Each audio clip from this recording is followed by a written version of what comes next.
এই যে এই ভিউটা, এটা আমরা দাবাই পানিতে বসে একটা হোমস্টে থেকে দেখছিলাম। সব বলবো এই হোমস্টের ব্যাপারে। তার আগে আমরা দুপুরের লাঞ্চটা করে নিই। দুপুরের লাঞ্চে খেলাম ভাত, ডাল, আলু ভাজা, ডিমের ঝোল, লেবু পেঁয়াজ কাটা, একটা লোকাল সবজির আচার ও হ্যাঁ, সাথে রোস্টেড পাঁপড়ও ছিল। আনএক্সপেক্টেডলি সকালটা ময়ূরের ডাক দিয়ে শুরু হয়েছে। আমরা এখন স্টে করছি ডুমডুম হোমস্টেতে। নাম আর নাম্বার দুটোই স্ক্রিনে দিয়ে দিলাম।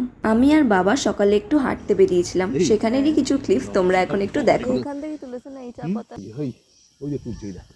ये ऐसा करना पड़ता है ये देखिए हाँ, हाँ हाँ हाँ ये वाला ना ना ना ना ये पूरा। हाँ पूरा तो ये हाँ ठीक है ठीक है ठीक है हाँ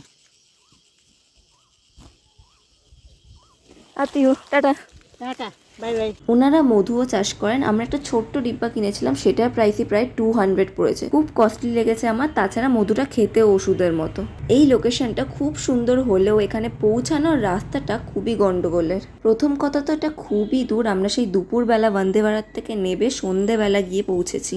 তার ওপর কিছুটা রাস্তা ডেঞ্জারাসলি খারাপ।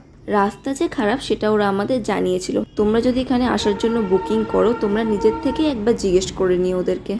আদারওয়াইজ আমাদের এক্সপিরিয়েন্স দারুণ। ভিডিওটা ভালো লাগলে আমার চ্যানেলটা একবার ভিজিট করে দেখো, আরও অনেক ভিডিও আছে।